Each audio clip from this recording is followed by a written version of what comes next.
นี่พี่น้องงานบุญพี่น้องเลยบริเวณที่ว่าบุญในอันนี้เลยพี่น้องอยู่ในกลางทางก็เลยเป็นอันนี้พี่น้องเลยรู้สึกว่ามันแคบนิดนึงพี่น้องเด็กพี่น้องบุญไทยได้พี่น้องเลยมันฝากใส่คำเขาเนี่ยไทยพี่น้องไทยเป็นห้านยิ่งน้ำพี่น้องเลยดิใครอยากมายิ่งน้ำก็มายิ่งน้ำได้พี่น้อง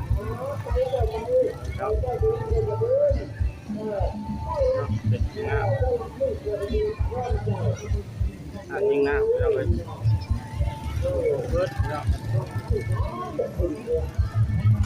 คนเที่ยวทางหลายพี่น้อง